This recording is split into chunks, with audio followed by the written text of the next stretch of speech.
아멘. 우리 부흥회 가운데 나오신 우리 성도님들 환영합니다. 예배를 통해서 하나님의 놀라운 은혜와 하나님의 말씀이 우리 가운데 충만하게 되어지기를 간절히 소망합니다. 우리 먼저 찬양으로 주님께 나아가도록 하겠습니다. 할렐루야. 아멘.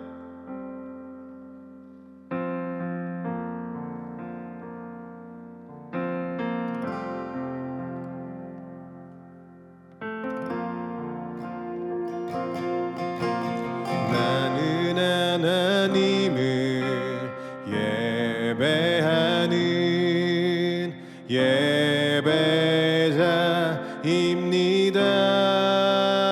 예배자입니다. 내가 서 있는 곳 어디서나 하나님을 예배합니다. 내 영혼 거룩한 은혜를 향하여 내 마음 완전한 하나님 향하여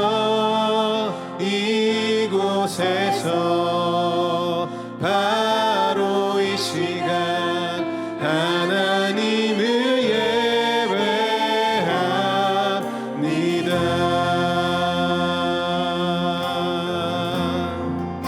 나는 하나님을 예배하는 예배자입니다. 내가 서 있는 곳 어디서나 하나님을 예배합니다. 내 영혼 거룩한 은혜를 향하여 내 마음 완전한 하나님 향하여 이곳에서 바로 이 시간 하나님을 주님을 예배합니다. 예배합니다. 찬양합니다. 주님만 날 다스리소서. 예배합니다. 찬양합니다. 주님 홀로 높임 받은 주님만을 예배합니다. 예배합니다. 찬양합니다. 주님만 날 다스리소서. 예배합니다. 찬양합니다. 주님 홀로 높임 받으소서. 아멘. 주님만 홀로 높임 받으시기를 간절히 소망합니다. 아멘. 아멘. 주님의 임재를 사모하면서 우리 박치면서 주님을 찬양하시겠습니다.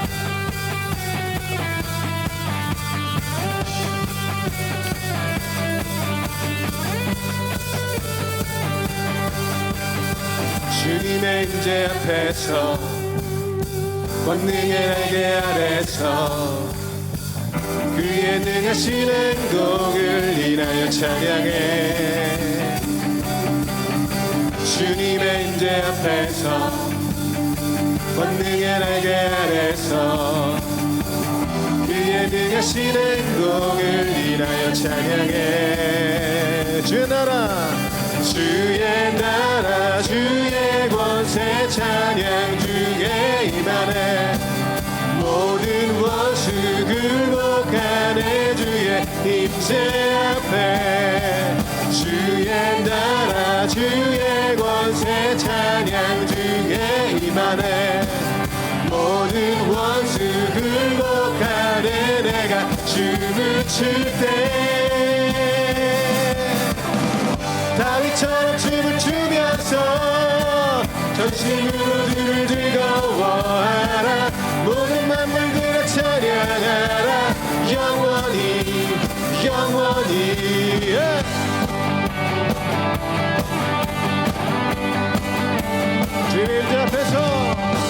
주님의 임재 앞에서 권능의 날개 아래서 그 아래서 그의 능하신 행동을 인하여 찬양해.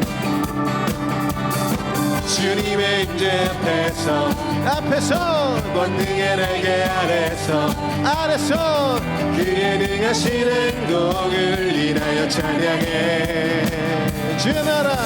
주의 나라 주의 권세 찬양 중에 임하네. 모든 원수 굴복하네. 주의 임재 주의 나라 주의 권세 찬양 중에 임하네. 모든 원수 굴복하네. 내가 춤을 출때 다윗처럼 춤을 추면서 전심으로 주를 즐거워하라. 모든 만물들아 찬양하라. 영원히 다윗처럼 춤을 추면서 전심으로 주를 즐거워하라. 모든 만물들아 찬양하라. 영원히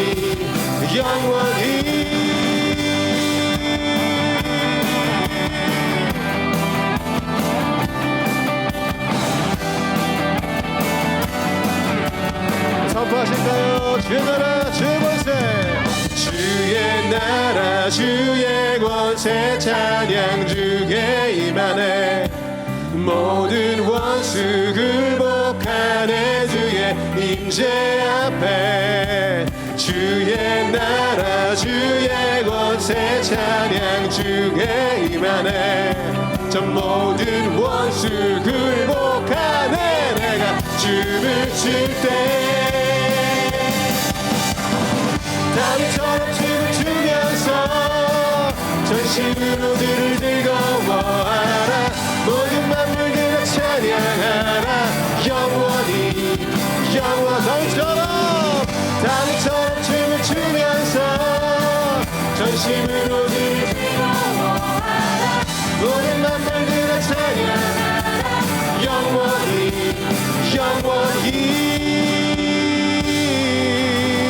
아멘.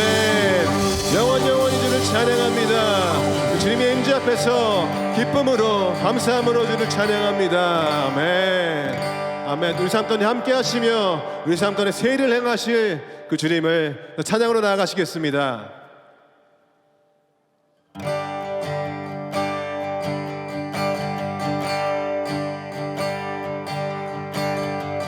이 땅의 왕무함을 보소서. 하늘의 하나님 긍휼을 베푸시는 주여, 우리의 죄악 용서하소서.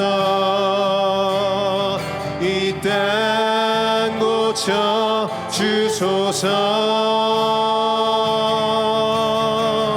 이제 우리 모두 하나 되어 이 땅에 무너진 기초를 다시 쌓을 때 우리의 우상들을 태우신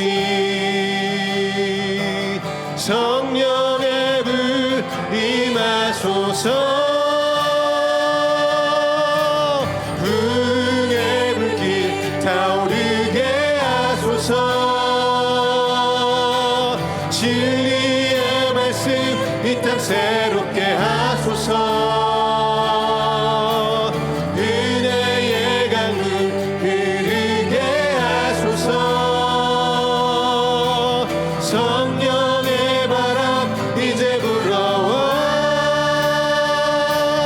오 주의 영광 가득한 새날 주소서.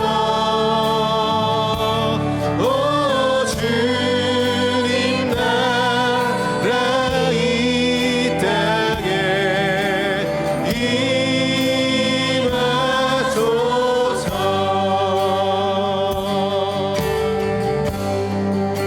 이 땅의 왕망을 보소서. 이 땅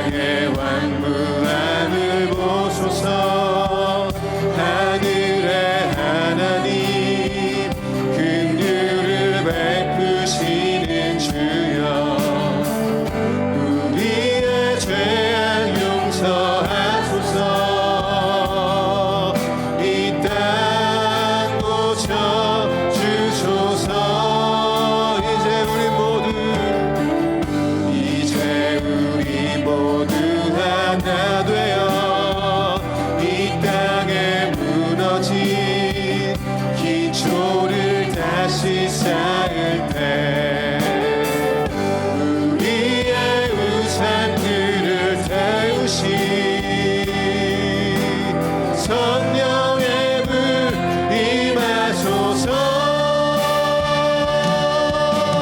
불의 불길 타오르게 하소서 진리의 말씀 이 땅 새롭게 하소서 은혜의 강물 흐르게 하소서 아멘 성령의 바람 성령의 바람 이제 불어와 주의 영광 가득한 새날 주소서 오 주님 나라 이 땅에 임하 우리 다시 한번 주님을 간절히 구하십시다 붕의 불길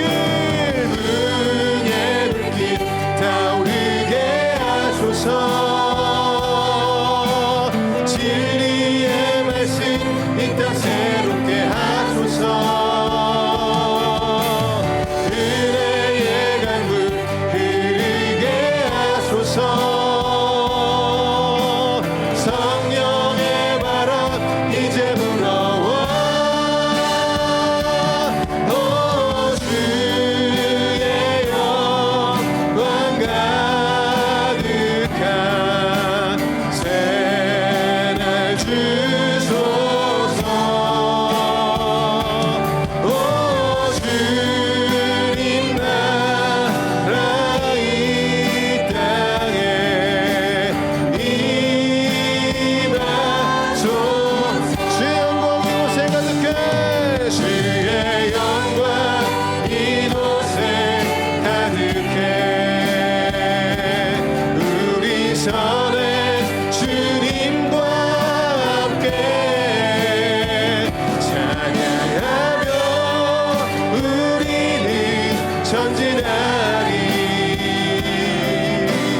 모든 열방 주올 때 주 영광 이곳에 주의 영광 이곳에 가득해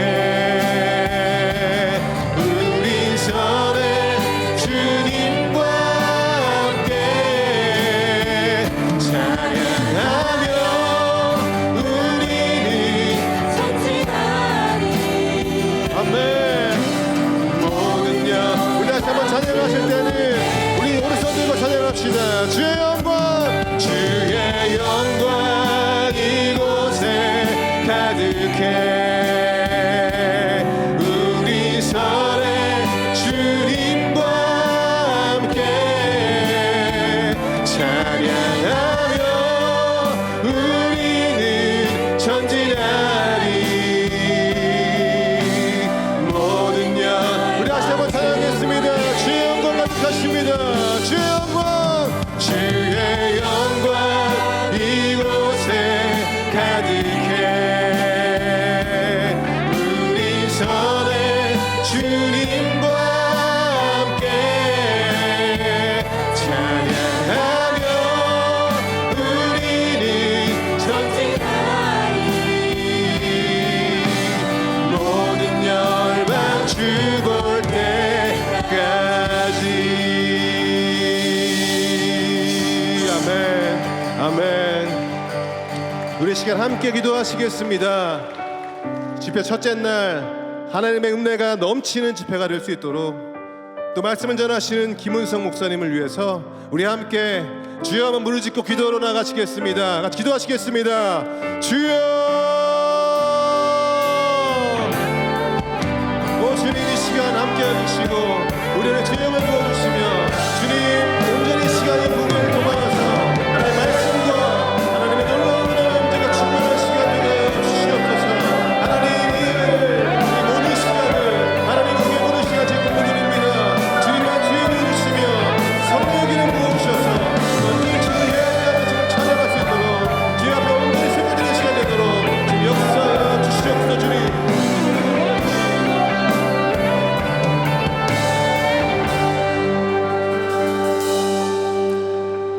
자비하신 하나님, 2024년 심령 부흥회를 열 수 있도록 하나님께서 은혜 주셔서 감사를 드립니다.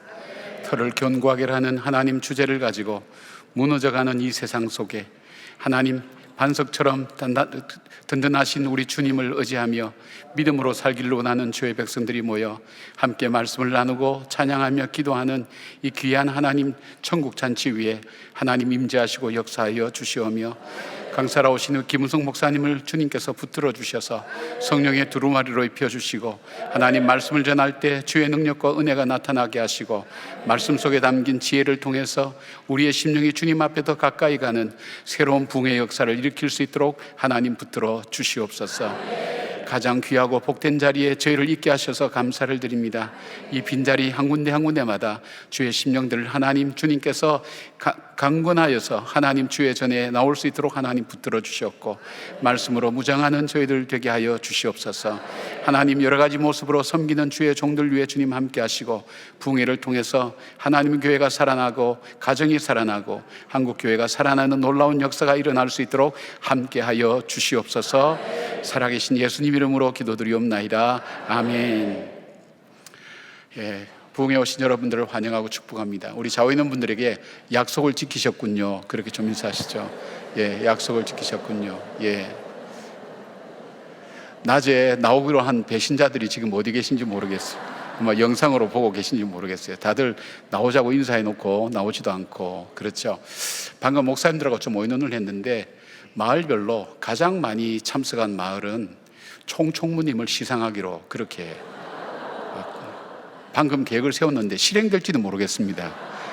그러나 이렇게 열심히 많이 독려하고 하시는 분을 어떤 모양이든 좀 섬겼으면 좋겠다는 생각 갖고 있는데, 여러분께서 연락하셔서 같이 나와서 정말 기도해야 될 때 기도를 안 하면 시험이 올 때 그 시험을 그대로 당하게 됩니다. 그러나 기도로 준비할 때는 그 시험을 통해서 딛고 일어서게 되는데, 그런 걱정이 있죠. 담임 목사도 갖고 있는 그런 걱정이 있어요. 우리가 믿음 안에서 우리 성도님들이 바로 잘 세워졌으면 좋겠다, 그런 마음입니다. 우리 PPT로 띄워주셔서 오늘 저녁 수고해 주시는 분들, 우리가 영상으로 좀 보셔서 이분들이 수고들 많이 해주셨고요. 지금도 우리 아이들을 보고 있는 우리 교육자들도 있고요. 여러분께서 한번 그렇게 격려해 주시고 나중에 인사해 주시면 고맙겠습니다. 감사합니다. 내일 저녁은 7시 반에 시작합니다. 그래서 꼭 주변에 있는 분들 같이 좀 나오실 수 있도록 여러분께서 그렇게 해 주시고요. 끝나고 나서는 우리가 축도나 이런 것보다는 우리 기도회로 마칠 테니까 여러분께서 한 10분 정도 우리가 말씀 끝나고 기도회하고 돌아가실 수 있도록 그렇게 할 겁니다. 그러니까 여러분께서 한 10분 동안만이라도 본당에 머물러서 말씀 붙들고 기도하는 시간, 그때가 아니면 평생 그 시간 기도 못하게 됩니다. 무슨 뜻인지 아시죠? 바로 그때가 바로 기도할 때입니다. 말씀 받고 그때 기도할 때 여러분께서 기도 시간을 꼭 지키셔서 하나님께 주시는 은혜를 받을 수 있었으면 좋겠습니다. 오늘 주시는 말씀은 우리 하박국 3장 2절 말씀입니다. 하박국 3장 2절 말씀, 제가 말씀을 봉독해 드리겠습니다. 여호와여, 내가 주께 대한 소문을 듣고 놀랐나이다. 여호와여, 주는 주의 일을 이 수년 내에 붕하게 하옵소서. 이 수년 내에 나타내시옵소서. 진노 중이라도 긍휼을 잊지 마옵소서. 이것은 하나님의 말씀입니다. 아멘. 우리 샬롬 찬양대에 찬양 있겠습니다.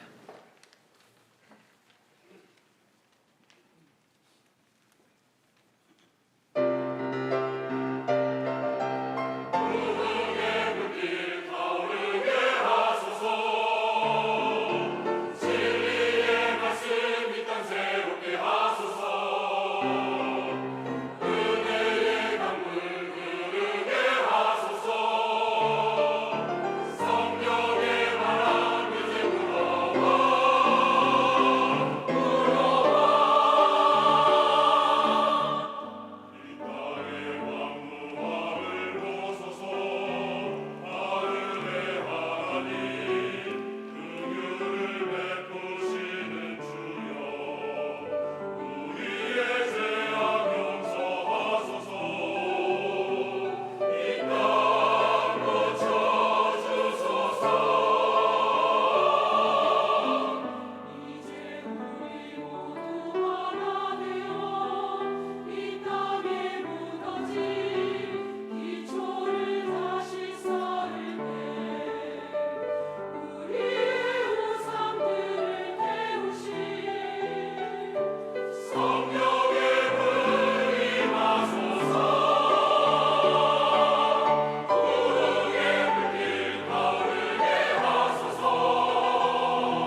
저는 우리 언니들이 이렇게 잘한 줄 몰랐어요. 오늘 많이 보강이 되셨네. 정말 잘하셨어요. 원래 무대 체질이 돼서 누가 오시면 이렇게 잘하시는 것 같아요. 정말 오늘 은혜스럽습니다. 다시 한번 우리 격려와 사랑의 박수 드립니다. 고맙습니다. 감사합니다. 예, 우리 영상팀도 센스가 있어서 불을 탁 밝혀주시고, 얼마나 감사한지 모릅니다. 우리 김은성 목사님 모셔서 터를 견고하게라는 주제를 가지고 3일 동안 말씀을 나눌 건데, 목사님은 맡고 계신 일도 많고, 그러나 뭐 다른 어떤 것보다도 한국을 대표하는 교회, 우리 영락교회의 담임 목사님으로서, 요즘 명칭이 바뀌어서 위임 목사님이라 그러는데, 교회를 섬기시면서 한국 교회를 위해서 많이 섬기시고 봉사하고 계십니다. 바쁘신 중에도 시간을 일부러 내셨는데, 저희 교회 그 김호목 장로님이 친동생이세요. 그래서 장로님 백으로 오늘 모시게 됐습니다. 그래서 일단은 모시고 왔으니까 여러분께서 그 다음은 나오실 때 어떻게 하는지 아시죠? 예, 알아서 해주시기 바랍니다. 목사님 나오시겠습니다.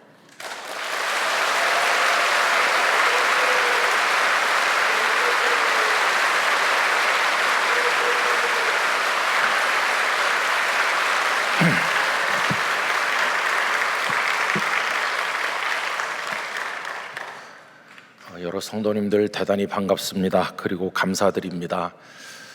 우리 김 목사님께서는 말씀은 저렇게 하시지만 사실은 제가 목사님 창원에 계실 때부터 알았거든요. 그래서 목사님을 제가 목회하던 교회에 한 3번, 4번 모셨을 거예요. 그때 오셔서 말씀해 주시고 또 연합으로 교사 강습회 같은 거 할 때도 오셨던 것으로 기억하고, 그래서 옛날부터 알고 있는데 부족한 사람을 불러주셔서 감사합니다. 제 동생 장로님 때문에 온 건 아니고요. 기쁨과 감사한 마음으로 와서 여러분들을 뵙습니다. 정말 감사드리고 3일 동안 하나님께서 우리 중에 말씀해 주시기를 원합니다. 요한일서 그 1장 3절에 보면 성도의 교제에 관해서 말씀했는데, 우리들의 사귐은 우리들끼리만 하는 게 아니고요, 하나님과 예수 그리스도와 함께 한다고 그랬습니다. 그러니까 우리가 오늘 이 자리에 있지만 사람만 있는 것이 아니고 삼위일체 하나님께서 우리 안에 같이 계신 줄로 믿습니다. 우리는 한 번도 본 적이 없는 경우가 많지만 그래도 오래 전부터 알고 있었던 것처럼 느껴지는 것은 우리 안에 성령님께서 운행하시기 때문입니다. 서로 다른 교회에서 예수님을 믿지만 우린 한 분 주님을 믿고 동일한 구원의 은혜를 얻어서 주님의 나라를 같이 상속받게 될 것입니다. 거기 가면 어느 교회에서 신앙생활 했는지는 전혀 중요하지 않을 것입니다. 우리가 다 주 안에서 하나가 되었기 때문이죠.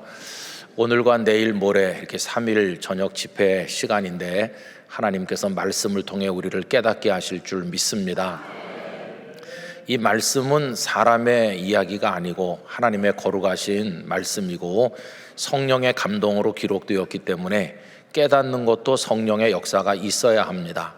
지혜와 계시의 영이신 성령께서 우리의 심령 안에 밝은 등불을 밝혀주시면 우리들이 하나님을 깨닫게 되고 말씀 안에서 기쁨을 얻게 될 줄 믿습니다.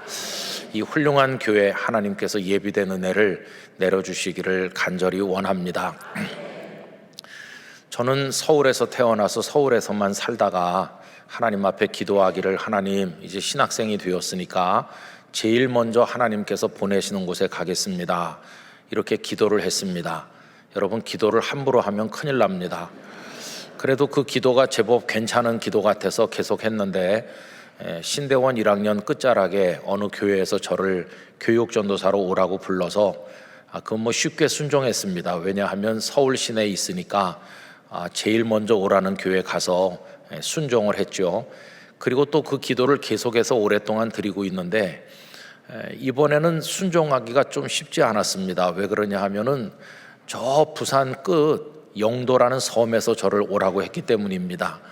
저는 서울에서만 살았기 때문에 서울이 아닌 곳에도 사람이 생존할 수 있나 그렇게 늘 생각해 왔었는데, 제주도를 빼고 직선거리로 가장 먼, 제주도 빼고는 제일 멀다고 생각되는 부산 끝에 영도라는 섬에서 저를 오라고 하니까 그것도 부교육자로 오라고 하는 것도 아니고 32살밖에 안 된 저를 담임 목사로 오라고 하니까 굉장히 두려움이 앞섰고, 한 8년 이상 기도했는데 그 기도를 뒤집는 데는 5분도 채 걸리지 않았습니다. 그래서 거기서 찾아오신 성도들에게 여러 가지 핑계를 늘어놓으면서 나는 갈 수 없어요, 이렇게 거절을 했었죠. 제가 그런 경험이 있기 때문에 목사님 저 기도 많이 하고 있습니다, 그런 말을 저는 안 믿습니다. 왜냐하면 기도 많이 해도 막판에 실천할 수 있느냐가 중요한 것이거든요. 근데 어쨌든 우여곡절 끝에 그 기도를 드린 그 책임을 져야 되니까, 그래서 이제 1990년 3월 달에 그 교회 젊은 나이에 아무것도 모르는 어리석은 목사인 채로 부임을 하였습니다. 그리고는 서울에 올 때까지 27년 11개월을 그 교회에서 있었습니다. 오랫동안 그 교회에 있었죠. 그러다가 지금은 영락교회에 와서 섬기고 있는데, 그것도 또 하나님의 뜻인 것 같습니다. 왜 그러냐 하면은 신비로운 건데요, 제가 영락교회에서 태어났거든요. 우리 동생도 그렇고, 태어난 교회로 하나님께서 다시 보내셨구나 하는 생각이 듭니다. 근데 그 영도에서 이제 오래 살면서, 거기는 바닷가기 때문에 목양실 창문 열면 파도가 넘실대는 게 보이는 바로 그런 곳에 있었어요. 늘 바다를 보면서 살았지만 바다에 익숙하진 않았습니다. 거기 있기 때문에 성도들이 가끔 목사님 대마도 갔다 오실래요? 이렇게 하면은 아침 먹고 그 연안부두에 가서 대마도행 배를 타면 바로 갑니다. 그 대마도 가서 점심 먹고 또 낚시하고, 그래가지고 낚시 거기서 건져 올린 거를 가져올 수 있어요. 외국의 생물은 절대로 반입이 안 되는데 대마도에 그 물고기 낚은 거는 가지고 올 수 있게 했었어요. 그래서 대마도를 이제 종종 갔다 오곤 그러는데, 많이는 안 갔지만은 몇 차례 갔다 왔어요. 근데 한 번은 갔다 오는데 얼마나 뱃멀미가 심한지, 막 배가 막 뒤집힐 것 같이, 그래서 얼굴이 샛노래지고 거기 탔던 사람들 모두 심한 고생을 했어요.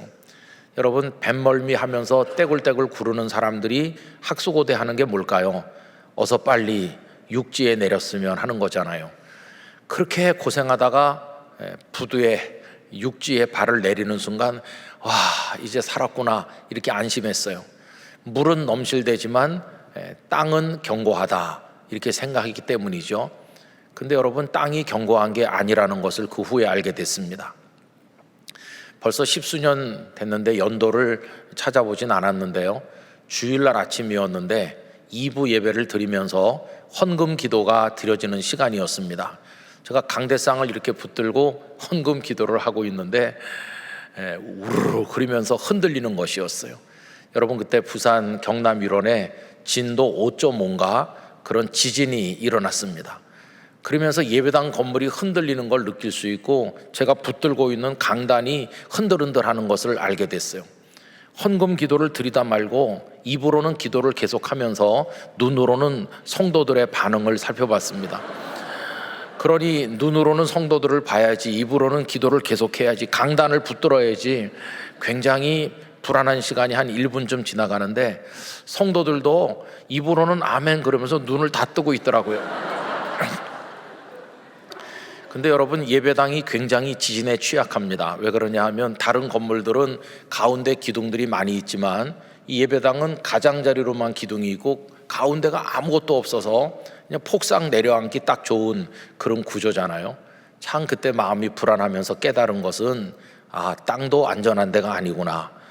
물은 뭐 말할 것도 없지만은 육지는 안전한 줄 알았더니 육지도 그냥 흔들리는구나 하는 것을 알게 됐어요.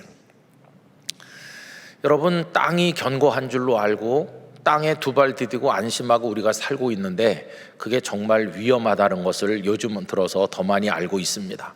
일본이 큰 지진을 지금 두려워하고 대비하고 있는 거 아닙니까? 또 뭐 지진이 아니더라도 고든 맥도날드 목사님이 쓰신 내면 생활의 질서와 영적 성장이라는 책을 오래전에 읽었는데 그 앞에 제1장 딱 넘기면은 플로리다주에 있었던 어떤 사건을 얘기하고 있습니다. 어느 날 아침에 그 아파트에 살던 주민들이 이렇게 창문을 열고 보니까 아파트 마당이 푹 꺼져 내려가면서 파킹됐던 차들이 전부 그 안에 들어가고 큰 사고가 난 거예요. 그 지질학자들이 모여가지고 이게 도대체 무슨 일인가 했더니 요즘에 우리 귀에 익숙하죠. 그게 함몰 웅덩이, 싱크홀이었어요. 땅이 푹 꺼져 내려가면서 그러면서 그 안으로 다 이렇게 빠져 들어간 겁니다. 그럼 도대체 왜 땅이 이렇게 자꾸 꺼져 내려가는 현상이 나타나는가? 싱크홀이 뭐 2, 3m밖에 안 되는 것도 있지만 굉장히 큰 것도 있습니다. 집을 통째로 삼키는, 빌딩을 통째로 삼키는 그런 큰 싱크홀도 있는 거죠. 학자들이 연구해낸 결과는 이런 겁니다. 더 이상 땅이 견고하지 않다. 이 터가 견고하지 않다는 거죠. 그 밑에 지하수들이 많이 흐르고 있는데 그 지하수가 꽉 차 있어야 이걸 견딜 수 있는 건데 하도 물을 많이 끌어서 해서 쓰니까 속이 허공이 된 겁니다. 땅속이 허공이 됐는데 땅 위에 살고 있는 사람들은 땅속을 들여다보지 못하기 때문에 전혀 알지 못하는 것이죠. 그러면서 그 위에다가 더 높은 건물, 더 많은 건물을 자꾸 지어 올리니까 결국 무게를 지탱하지 못해서 꺼져 내려가는 일이 곳곳에서 벌어지게 된다는 겁니다. 저는 그 대목을 읽으면서 많은 생각을 했어요. 그 목사님도 그 책 속에서 땅 속에 해당하는 것이 뭐냐? 우리의 영혼이다. 우리 영혼 속이 텅 비어 있고 우리 영혼에 그 웅덩이가 많이 생겨 있는데 그게 눈에 안 보이기 때문에 그 위에다가 건물을 많이 올리는 어리석은 사람들처럼 우리도 눈에 보이는 데다가 성공의 건물들을 많이 올린다는 거예요. 그래서 스펙을 쌓고 돈을 벌고 출세를 하고 사람들이 볼 때는 굉장해 보이는데 그 사람의 보이지 않는 내면 세계, 그 사람의 영혼은 뻥 뚫려 있어서 언제 폭삭 가라앉을는지 알 수 없다는 것이에요. 그러면서 그 목사님은 그 책 속에서 우리의 영혼 속에 관심을 가져야 된다. 내면 생활이 견고해야 된다. 이런 얘기를 하고 있어요. 여러분, 우리가 신앙생활 하는데 우리가 지금 두 발을 디디고 있는 터가 있다고 생각합니다. 이번에 주제를 터를 견고하게라고 했는데 우리가 몇십 년 하나님을 믿고 살아가고 있는데 내 신앙의 터가 정말 그 위에서 쾅쾅 뛰어도 무거운 걸 얹어놔도 아무리 힘들고 어려운 인생을 그 위에다 얹어놔도 꺼져 내려가지 않을 만큼 견고한가 하는 거를 이번 집회를 통해서 좀 더듬어 봤으면 하는 생각을 가지고 그런 주제를 정하게 된 것입니다. 저는 이번에 우리 동안교회 성도들의 인생의 터, 믿음의 터가 견고해지시기를 축복합니다. 그래서 아주 기본적인 그 터를 다지는 입장에서 세 가지 주제를 이제 선정을 하게 된 것이죠. 간단한 단어로 되어 있습니다만은 이걸 풀어서 말하면 오늘 저녁에 나누려고 하는 주제는 이제 부흥인데, 그래서 우리 찬양도 거의 관련된 찬양을 불러주셨는데요. 근데 사실 이거 풀어서 말하면 이렇게 말할 수 있어요. 몇십 년 하나님을 믿었지만 나는 정말 하나님을 경외하는 사람이 맞는가? 이렇게 오늘 저녁에 나눌 말씀을 풀어서 그 주제를 말씀드릴 수 있습니다. 하나님을 경외하는 게 맞는가라고 질문한다는 것은 하나님을 경외하는 줄로 나는 생각하고 있었지만 사실은 하나님을 경외하는 게 아닌 다른 것을 따라가면서 내 마음속에서만 하나님을 경외하는 것으로 착각할 수 있다는 이야기를 말씀드리는 겁니다. 여러분, 쉽게 이야기하면 이런 얘기를 할 수 있잖아요. 아빠가 집에 도착하면 어린아이가 쪼르르 달려나가요. 그러면 그 아이가 아빠를 향해 달려나가는 이유가 뭔가 이렇게 물었을 때 아빠가 좋아서 라고 할 수 있으면 얼마나 좋겠어요. 근데 이 아이는 아빠에게는 별 관심이 없고 아빠 손에 들려있는 어떤 선물에 관심이 있는 거예요. 그 아이가 대문간으로 달려나가는 건 남들이 보면 야, 참 보기 좋은 장면이야 이렇게 말하지만 이 아이는 아빠가 아니라 아빠 손에 들려있는 것에 관심이 있다는 거죠. 여러분, 그게 씁쓸해한 얘기 아닙니까? 아직 철이 없고 어려서 그런 거죠. 근데 그런 똑같은 이야기가 하나님과 우리 사이에서도 이루어지고 있는 것이에요. 여러분, 하나님을 경외해야 됩니다. 하나님을 경외해야지 하나님의 손에 들려있는 것을 따라다니는 것은 하나님을 경외하는 게 아닙니다. 그거를 분명하게 해야 되는 것이죠. 그런데 많은 경우에 지나간 몇십 년 동안 우리 한국교회 또 혹은 우리 자신이 어디에 익숙하냐 하면 하나님을 경외하기보다는 하나님께서 내게 베풀어 주신다고 하는 그 무엇인가에 생각이 꽂혀 있는 경우가 많다는 것입니다. 그래서 여러분, 우리말 구조가 그래서 그런데 우리 기도를 보면 참 독특해요. 우리 기도는 끄트머리에 주십시오로 끝나는 게 정말 많아요. 하나님 건강하게 살게 하여 주세요. 평안하게 살게 하여 주세요. 뭐 하여튼 주세요로 끝나는 기도가 얼마나 많은지, 주시면 나는 받겠습니다 하는 식으로 들리지 않습니까? 그래서 뭔가 하나님 앞에 끊임없이 구하는 거예요. 그래서 좀 채우기를 원해요. 좀 배가 부르기를 원하고 호주머니가 차고 넘치기를 원하는 그런 심리 구조를 가지고 하나님 앞에 나갈 때가 많다는 겁니다. 여러분, 우리가 이 땅에 태어나서 한평생을 사는 걸 산수 계산으로 말하면 더하기 뺄셈 이렇게 말할 수 있어요. 우리가 처음에는 0에서 태어난다고 할 수 있죠. 갓난아기는 아무것도 가진 게 없습니다. 0이라고 할 수 있어요. 그런데 그 아이가 3살, 5살, 10살 이렇게 크면서 덧셈이 많이 일어납니다. 지식도 늘어나죠. 친구도 많아지죠. 내 거라고 말할 수 있는 소유도 많아집니다. 장난감, 책, 뭐 자기 책상, 자기 방 이렇게 내 거가 많아져요. 그러다가 한 30살쯤 돼서 취직이라도 하고 돈벌이를 본격적으로 하게 되면은 점점 이렇게 많아져요. 마치 고무풍선에 후 하고 바람을 불어넣는 것과 비슷해요. 맨 처음에 풍선이 납작하고 아무것도 없었는데 입에다 대고 불기 시작하면 조금씩 커지잖아요. 그래서 나이가 한 40, 50대면은 더 이상 불 수 없을 정도로 막 커진 풍선같이 인생이 막 배가 부르는 거예요. 0이었었는데, 그래서 그게 부풀어 올라가지고 막 이렇게 부풀어 오르면은 사람들은 말합니다. 아, 저 사람 성공했어. 저 사람 복을 많이 받았네. 그러면서 그걸 부러워하는 거죠. 근데 상대적으로 어렸을 때 같은 동네 살 때는 비슷했는데 몇십 년 있다 만나보니까 어떤 사람은 이렇게 부풀어 올랐는데 어떤 사람은 요만큼밖에 안 돼 있는 거예요. 그래서 그 사람은 열등감에 빠져요. 나는 인생에 성공하지 못했다. 또 나는 하나님의 복을 별로 받지 못했다. 이렇게 비교가 되는 거죠. 그래서 막 배가 터질 정도로 많이 가지고 누리는 사람이 있는가 하면 이 세상엔 그렇지 않아요. 이게 인생의 스토리를 구성하는 거죠. 여러분, 우리가 TV 드라마나 뭐 소설이나 뭐 보면은 0으로 태어난 인생들이 그걸 채워가는 과정 속에서 일어나는 권모술수, 음모, 뭐 성공과 실패 이야기, 거기 얽히는 애증의 이야기들이 전부 그 스토리들의 주제 아닙니까? 결국은 다 그런 얘기예요. 특별히 자본주의 사회에서 더 많이 가지길 원하고 더 높게 쌓기를 원하는 이런 가치관이 지배하는 사회에서는 그게 더 강하게 이제 작용하는 거죠. 근데 이제 그게 그대로 하나님 앞으로 옮겨지는 거예요. 그래서 우리는 하나님을 경외한다고 말하지만 우리의 하나님 앞에서의 관심은 하나님 그분이 아니고 하나님께서 나에게 이렇게 넘치도록 채워줄 건가 아닌가, 거기 관심이 많아요. 그래서 이렇게 많이 채워진 사람은 하나님께서 복을 많이 주셨다 이렇게 말하거나, 조금 더 다르게 말하면 그걸 보니까 내가 하나님을 잘 믿는 사람인 게 틀림없어 라고까지 해석하는 거예요. 그래서 내가 뭘 많이 이렇게 누리고 있으면 그게 복이고, 복을 받은 걸 보니까 내가 이렇게 믿으면 하나님을 잘 믿는가 봐 라고 생각한다는 거예요. 여러분, 이런 생각이 옳은 것일까요?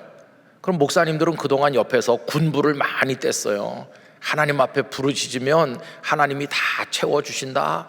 하나님은 능치 못하심이 없다. 하나님 앞에 간구하면 하나님이 원하는 거 다 주신다고, 그런 약속들을 설교 시간을 통해 많이 했어요. 그래서 이제 우리도 모르는 사이에 많은 사람들이 그게 하나님을 잘 믿는 것이거나 그게 하나님을 믿는 목적이거나 뭐 이런 것처럼 생각을 해온 것이에요. 그러다 보니까 많이 얻은 것 같고 높이 쌓은 것 같은데 그 사람의 영혼 속에 구멍이 나고 있는 것을 본인도 모르고 아무도 모른다는 것이.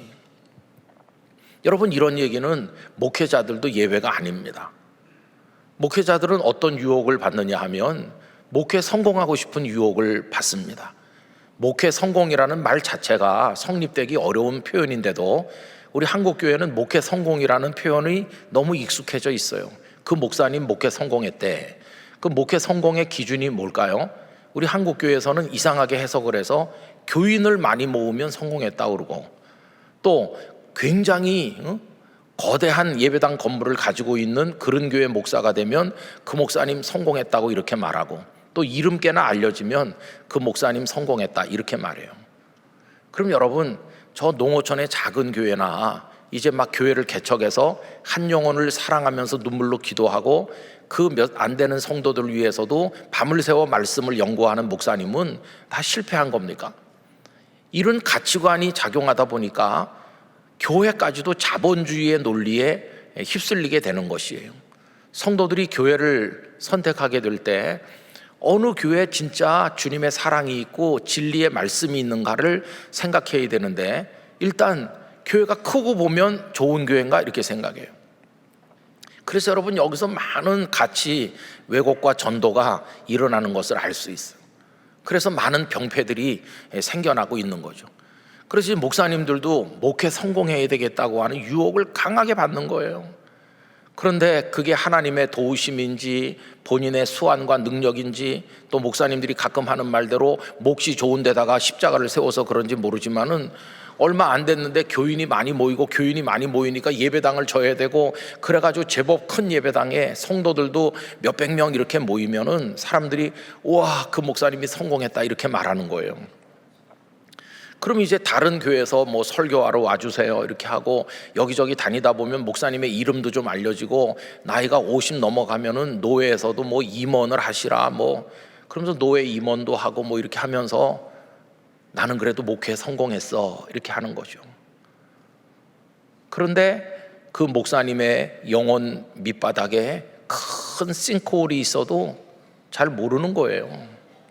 그렇게 잘 나가는 것처럼 보였던 목회자가 어느 날 하루아침에 꺼져 내려가는, 하루아침에 범해선 안 될 일을 범하기도 하고 걸려선 안 될 올무에 걸리기도 하고 하나님 영광을 가리면서 그냥 낭떠러지 아래 추락하는 것 같이 무너지는 것을 여러분 종종 보시잖아요. 그 왜 그런가 생각해 보면 터가 다 무너졌는데 그걸 모르고 있어서 그런 거죠. 그게 하나님을 경외하는 것인 줄 알았지만 그건 하나님께서 손에 들고 있는 것에만 시선을 줬기 때문에 생긴 일이고, 그건 하나님을 경외한 게 아니에요. 여러분, 이렇게 배가 많이 불러 성공한 것처럼 보이는 인생도 나중엔 어떻게 되는지 아세요? 덧셈이 있으면 반대로 뭐가 있겠습니까? 뺄셈이 있는 거예요. 반드시 뺄셈이 시작이 됩니다. 그래가지고 마치 고무풍선에 바람이 빠지는 것처럼 다시 이렇게 쪼그라드는 때가 오는 거예요. 여러분, 이 바람이 빠질 때는 굉장히 슬픕니다. 점점 바람이 들어가서 이렇게 차오를 때는 기쁨이 있고 성취의 어떤 감격도 있고 그렇지만, 바람이 빠져갈 때는 그보다 더 가슴 아프고 처량한 게 없습니다. 근데 모든 인생이 그렇잖아요. 40대, 50대, 60대 이렇게 찼다가 70대, 80대 가면 그냥 금방 바람 빠지듯이 쪼그라드는 게 우리 인생이에요. 여러분, 젊었을 때는 지식의 많고 적음이 굉장히 중요해 보이는데, 많이 배운 분이 일도 많이 하고 적게 배운 분은 못하는 것처럼 보여서 속도 상하고 그러지만, 여러분 한 80년 살고 나면 다 평준화 됩니다. 평준화. 그때까지 조금만 버티시기 바랍니다. 한 80 넘으면 박사님들 중에도 치매 걸리신 분들 많이 봤어요. 우리 영락교회에서 하남에 요양원을 하고 있는데 가끔씩 요양원에 1년에 한 2번 갈 때가 있습니다. 갔더니 원장님이 저에게 안내를 하면서 목사님 저기 계신 저분 어때요? 보니까 이렇게 창밖을 내다보고 서 계시는데 몸매도 연세 많으신데도 고우시고 아주 안정돼 보이고 그래 보이시더라고요. 근데 저분 왜 여기 계십니까? 저분이 미국에서 박사 학위를 2개나 받은 분이십니다. 근데 지금 치매가 너무 심해서 여기 오셨다고. 그게 뺄셈의 모습이에요. 제가 부산에서 요양병원에 신방을 갔더니 우리 성도님을 기도해드리고 나오는데 간호사님이 목사님 저 창가에 앉은 분도 누워 계신 분도 좀 기도해 주세요. 아주 기골이 장대한 분이 누워 계시더라고요. 이분이 어떤 분이십니까? 어느 교회 장로님이시고요. 공부도 많이 하신 분이고 부산에서 돈 많기로 이름도 났던 분이라고 합니다. 몸집이 굉장히 크셔요. 근데 이 장로님 지금 의식이 오락가락 하시고 우리가 입은 옷을 갈아입히느라고 참 힘이 듭니다. 워낙 기골이 장대한 분이 누워 있으니까 옷을 한번 갈아입히려면 4명이 달라붙어야 옷을 갈아입힐 수가 있대요. 근데 정신이 들어왔다 나갔다 그러세요. 연세는 90세나 되셨고 소문난 부자였었다고 하고 지금도 상당한 재산이 있는 분이라고 하는데, 제가 그분 앞에 가서 서서 장로님 제가 어느 교회 목사인데요. 그러니까 눈을 이렇게 약간 뜨시더라고요. 기도를 해드리고 가만히 보니까 너무도 처량한 거예요. 그렇게 화려한 인생을 사신 장로님인데 지금 남은 게 뭐냐 하면 그 각 티슈 한 2통이 있고요. 그 다음에 이름이 매직으로 기록된 그 빨대가 달린 플라스틱 물병이고 하나 있고요. 그분이 사용하는 기저귀가 남이 채워주는 기저귀가 거기 한 2 묶음 정도 있고, 누가 갖다 놨는지 배지밀 한 박스 중에서 한 절반은 드셨고 나머지 절반 정도 이제 고기 있고, 그게 전부 다예요. 뺄 셈이 되고 되다가 끝에 남은 게 고게 다더라고요. 그분이 옷을 입고 있지만은 그게 그 장로님 전용 옷도 아니에요. 이제 벗어서 그리고 세탁해가지고 소독해가지고 돌고 돌다가 그 다음에는 누가 입을지 모르는 돌고 도는 옷이니까 내 옷이라고 말할 수도 없잖아요. 야, 한 사람의 인생의 뺄셈이 이렇게까지 이루어지는구나. 참 기가 막히더라고요. 남의 얘기가 아니라 다 우리 자신의 얘기 아닙니까? 그러다가 여기서 할딱거리는 그 호흡마저도, 그것마저도 진짜 빠져나가면 고무풍선 바람 완전히 빠진 것처럼 되는 순간이 오는 거죠. 여러분, 하나님을 경외하지 않고 하나님의 손에 들린 것을 하나님인 줄 생각하면 그런 결과가 오는 거예요. 그 과정에 좀 얻었다고 으쓱하고 교만해지고 없다고 좌절하고 열등감에 빠졌던 이 모든 게 다 어리석은 것이에요. 전 우리 동안의 성도들은 하나님만 경외하시기 바랍니다. 하나님만 경외하는 게 부흥입니다. 그거를 우리가 하박국서에서 읽어볼 수가 있는 거죠. 여러분, 하박국 선지자는 정확하게 연대를 특정하기는 어렵지만 남한국 유다가 거의 몰락해갈 무렵에 사셨던 선지자라는 건 알 수 있어요. 근데 이분이 하나님에 대해서 화가 굉장히 많이 나 있어요. 그 이야기가 하박국 1장 시작하자마자 나오고 있습니다. 여러분, 하박국 1장을 펴보시기 바랍니다. 1장 1절은 선지자 하박국이 묵시로 받은 경고라 이렇게 하고, 1장 2절부터 그의 분노가 하나님 앞에 폭발하는 걸 볼 수 있어요. 제가 한번 읽어보겠습니다. 여호와여, 내가 부르짖어도 주께서 듣지 아니하시니 어느 때까지리이까. 화가 많이 났잖아요. 다짜고짜 하나님께 따지는 겁니다. 아니, 부르짖어도 도대체 들으시는 겁니까? 안 들으시는 겁니까? 이렇게 항의하고 있어요. 그 다음에 나오는 단어들을 보십시오. 내가 강포로 말미암아 외쳐도 주께서 구원하지 아니하시나이다.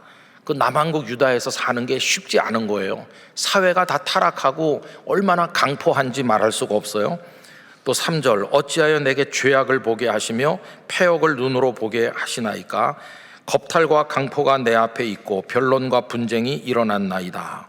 그 사회가 지금 아주 악하고 부패된 사회라는 걸 말해주는 거죠. 이러므로 율법이 해이하고 정의가 전혀 시행되지 못하오니 이는 악인이 의인을 애워쌌으므로 정의가 굽게 행하여 지민이이다.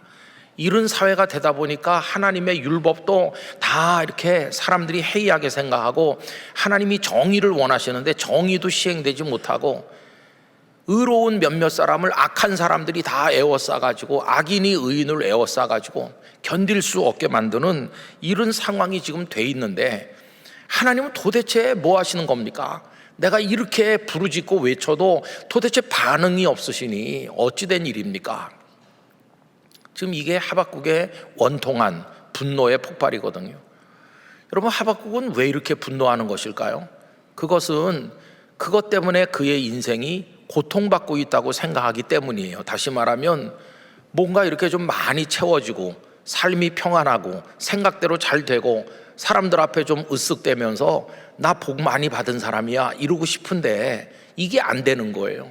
다른 사람에게 해코지 당하고 억울한 일 당하고 도대체 정의가 어딨나, 하나님 말씀이 어딨나 견디기 어렵고 맨날 나는 그냥 구멍 뚫린 풍선같이 바람이 다 빠지고 이렇게 괴로워하는 거예요. 그러면서 지금 하나님 앞에 항의를 하고 있는 거죠.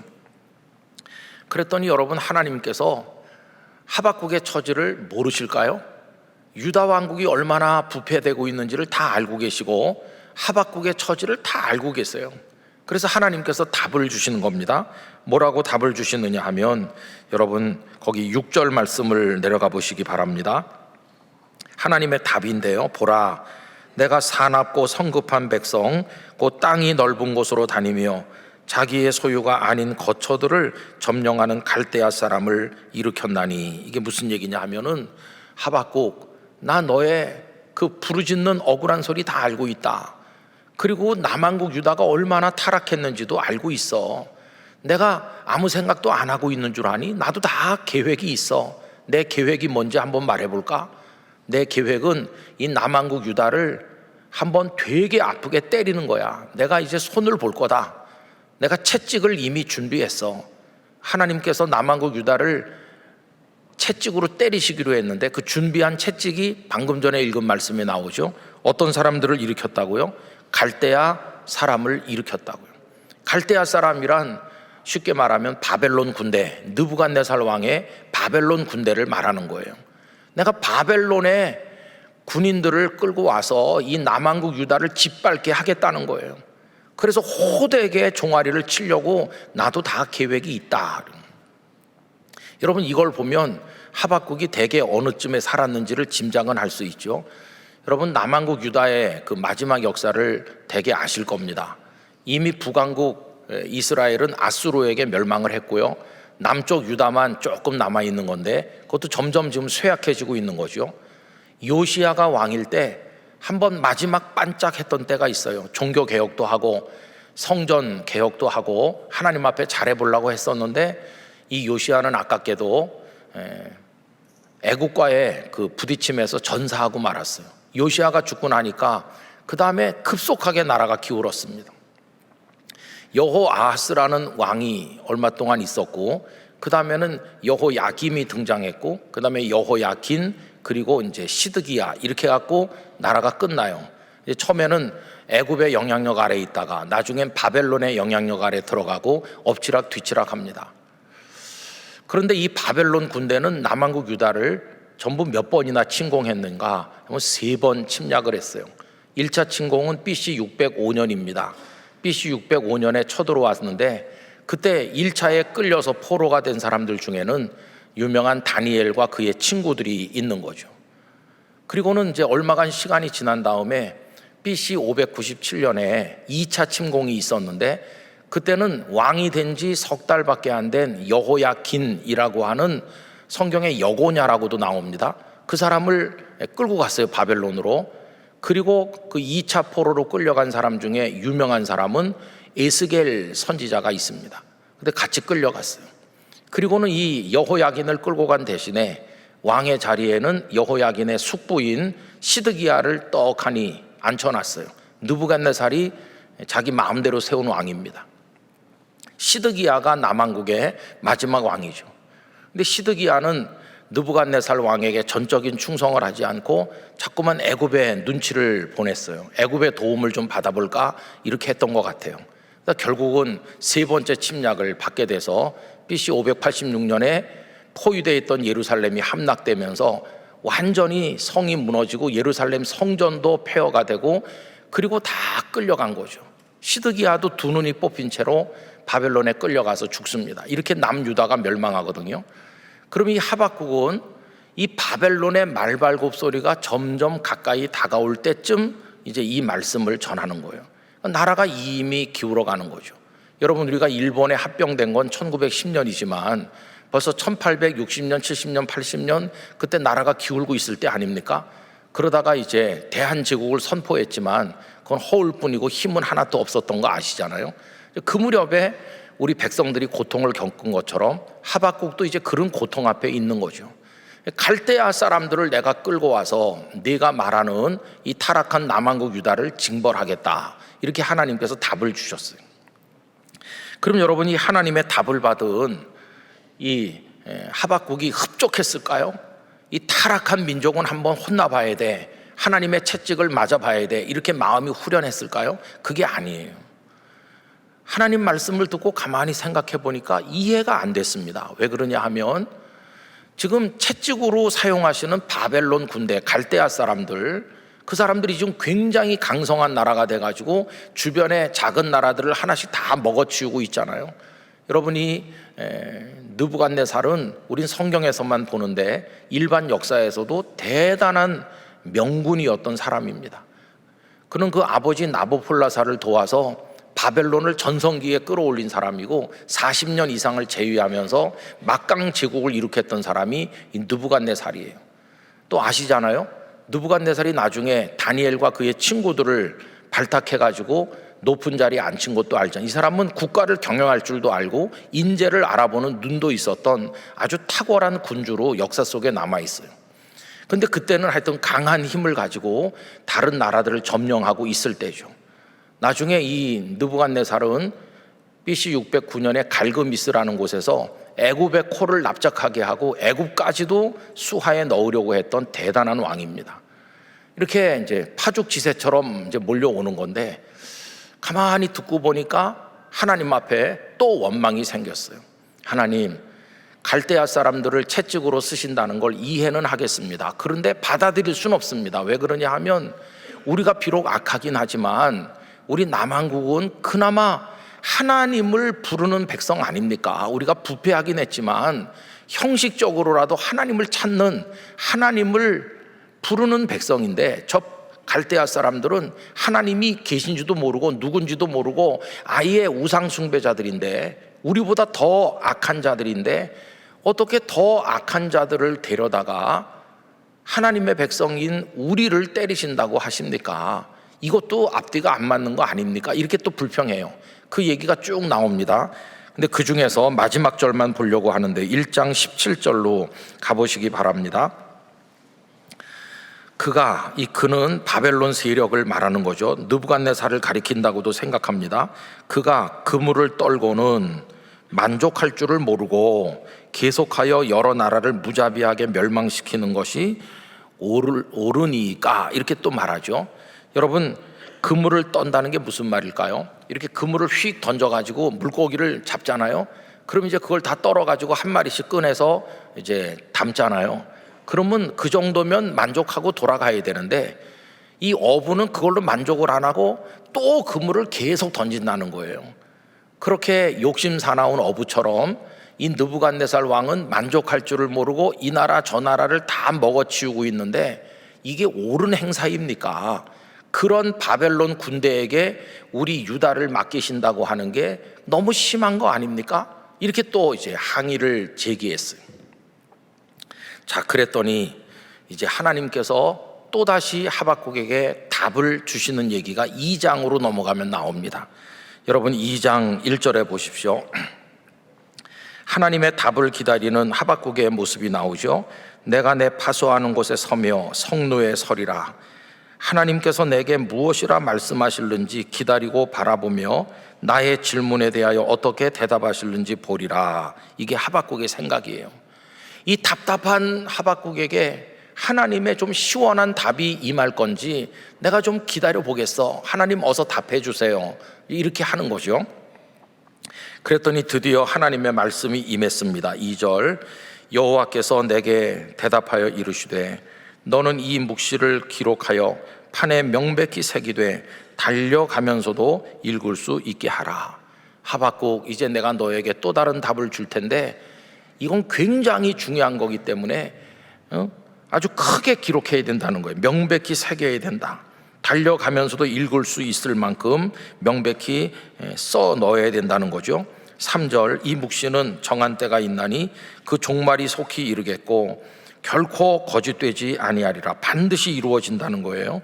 비록 더딜지라도 기다리라. 지체되지 않고 반드시 응하리라. 이제 내가 너에게 주려고 하는 답은 아주 중요한 것이고, 그리고 확실하게 반드시 이루어질 거다, 이렇게 미리 말씀을 하셨어요. 그리고 이제 드디어 그 답이 4절에 나오는데, 4절은 다 같이 읽어보겠습니다. 보라, 그의 마음은 교만하며 그 속에서 정직하지 못하나 의인은 그의 믿음으로 말미암아 살리라. 아멘. 여기 앞에 보라 그의 마음은 할 때 그는 바벨론을 가리킨다고 생각합니다. 느부갓네살의 마음은 교만하며 정직하지 못하다. 그런 악한 왕이 다가오고 있고 그런 무자비한 세력이 너희 앞에 지금 임박해 있지만, 그래서 굉장히 혼란스럽고 위기를 맞이하고 있지만, 그런 속에서 살아남는 방법이 뭔지 알려주겠다. 그런 극도의 어려움 속에서 의인이 어떻게 살아남을 수 있는지 그 비결을 알려주겠다 하면서 한마디를 하시잖아요. 여러분, 그 다음에 나오는 게 그거죠. 의인은 어떻게 살죠? 그의 믿음으로 말미암아 살리라. 할렐루야. 이게 하나님이 주신 답이었어요. 의인은 그의 믿음으로 말미암아 산다는 거예요. 오늘 저녁에 주제를 부흥이라고 정했지만, 아까 그걸 제가 처음에 말씀드리기를 풀어서 말하면, 우리가 과연 하나님을 경외하는가 아니면 다른 걸 따라가는 건 아닌가, 이렇게 풀어서 말씀드릴 수 있다고 그랬죠. 여러분, 오늘 본문 3장 2절을 읽었는데 거기 부흥이라는 단어가 나옵니다. 그렇죠? 여호와여, 내가 주께 대한 소문을 듣고 놀랐나이다. 여호와여, 주는 주의 일을 이 수년 내에 부흥하게 하옵소서. 이렇게 나오죠. 교회 목사님들이 새해가 다가오면 그 이듬해 교회 표를 정할 때 이 말씀을 정하는 분이 많아요. 그래가지고 수년 내에 부흥하게 하옵소서, 이렇게 길게 현수막을 양쪽에 내리고 부흥을 위해 기도하는 교회가 많아요. 여러분, 그때 그 성도들이 기대하는 부흥은 뭘까요? 그때 그 생각하는 부흥은, 지금은 교인이 100명인데 내년에는 200명 되고 200명인데 300명 되길 원하는 그런 식의 부흥을 우리가 기다리는 거죠. 수년 내에 부흥되게 해달라고. 그리고 뜨겁게 기도하죠. 그런 부흥을 위해서 기도하죠. 근데 여러분, 여기 부흥이라고 번역이 됐지만 숫자가 늘어나는 그런 부흥을 말하는 건 아닙니다. 그리고 원론적으로 말하면 수가 늘어난다고 그걸 꼭 부흥이라고 말할 수 있을까요? 만약에 예수님께서 숫자에만 관념이 있었다면 제자를 수천 명 부르시는 게 맞지 않을까요? 겨우 12명을 불러가지고 그 중에 한 명은 배신자가 될 건데 겨우 그렇게 작은 숫자만 부르신 거는 좀 이상하잖아요. 떡 몇 번만 나눠주면 막 수천 명 금방 모을 수 있는데 예수님은 그렇게 하지 않으셨거든요. 예수님의 관심은 숫자에만 있는 건 아니라는 걸 알 수 있어요. 근데 우리 한국 교회는 숫자에 관심이 굉장히 많은 거죠. 근데 여러분, 그게 건강한 부흥은 아닙니다. 후안 까를로스 오르티즈 목사님은 수가 늘어나는 것만 가지고 부흥이라고는 말할 수 없다고 하면서 예를 들었어요. 경기도 타지 않고 꾸준히 부흥하는 곳이 있는데 거기가 어디냐면 공동묘지다. 공동묘지는 언제나 새 가족이 꾸준히 등록하면서 그 수가 늘어나고 있다. 그런데 아무도 그걸 갖다가 부흥이라고 말하진 않는다, 이런 얘기를 하고 있어요. 들으면 금방 이해가 돼요. 아, 그렇지. 거기 수는 늘어나요. 새 가족이 계속 등록해요.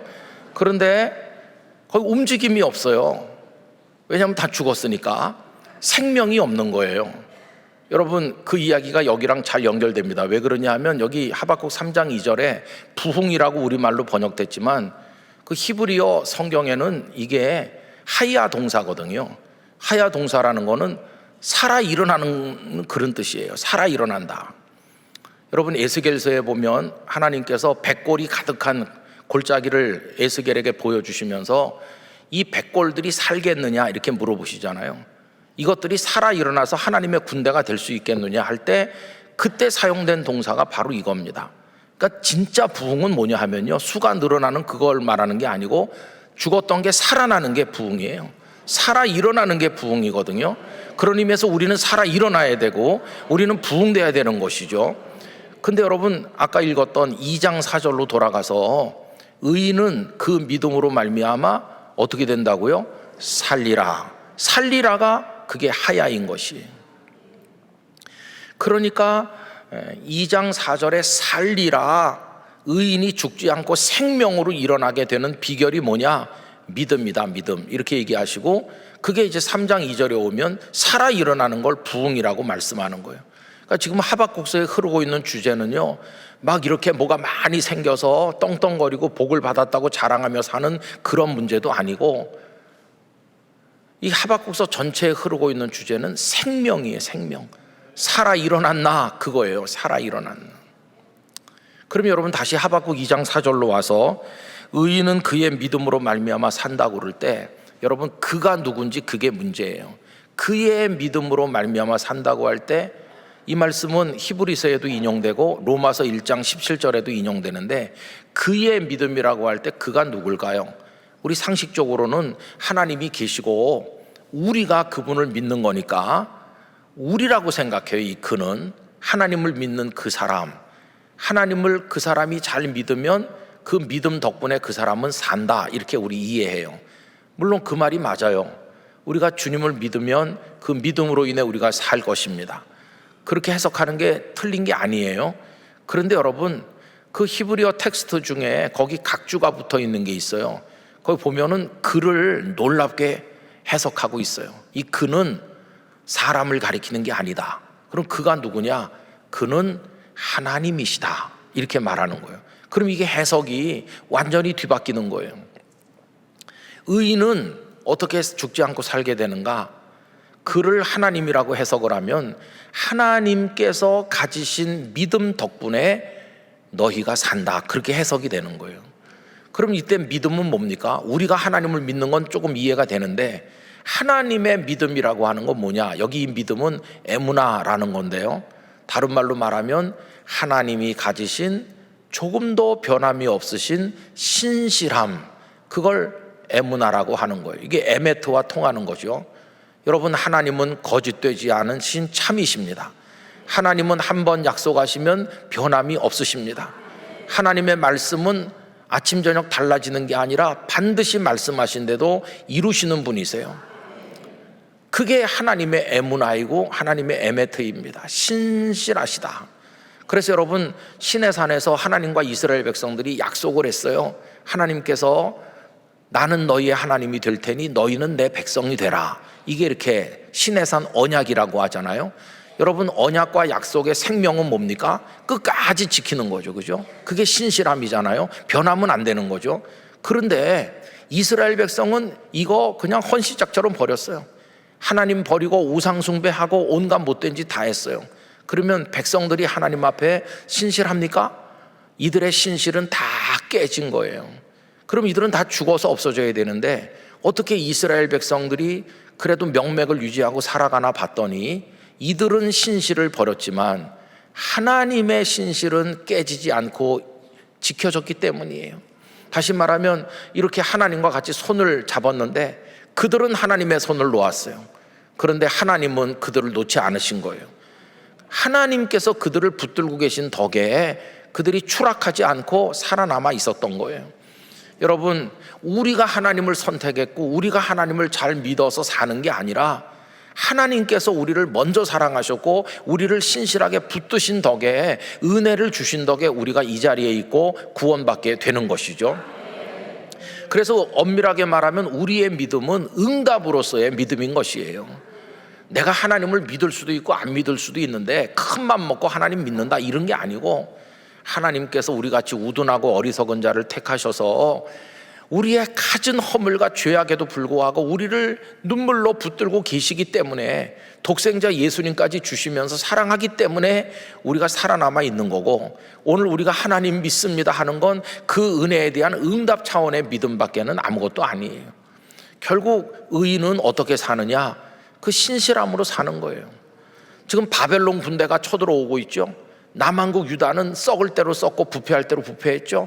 하박국이 못 살겠다고 지금 하나님 앞에 비명을 지르죠. 그런 원망이 지금 계속되는 중에 하나님 말씀합니다. 하박국아, 그래도 너 살 수 있다. 어떻게? 네가 나를 믿지 않니? 그리고 그 전에 내가 너를 향해 신실하지 않니? 그러니까 너는 사는 거야. 이 얘기를 하시는 거죠. 그때 하박국의 눈이 번쩍 떠지는 거예요. 내가 사는 게, 나는 유다 사회가 정직한 사회가 되고 내가 평온해지고 율법이 제 빛을 발하고 정의가 시행되고 열심히 일하는 선한 사람들이 돈을 벌고 출세하고 그런 사회가 되면 살 수 있는 건 줄 알았더니 그게 아니구나. 어떤 풍선이 부풀어 오르듯이 성공하면 행복해지는 줄 알았더니 그런 게 아니구나. 그런 것과는 전혀 무관하게 내가 사는 건 하나님 덕분이구나 하는 것을 알게 됐어요. 이제 눈이 하나님의 손에 들려있는 그 무엇에 있던 그의 시선이 이제는 그걸 다 포기하고 하나님을 바라보게 된 것이에요.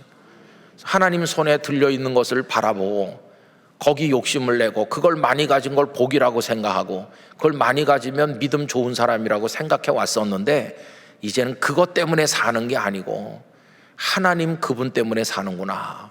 그래서 시선을 하나님께로 옮기게 될 때 살아 일어나는 역사가 나타나는 것이고 그게 부흥인 것이에요.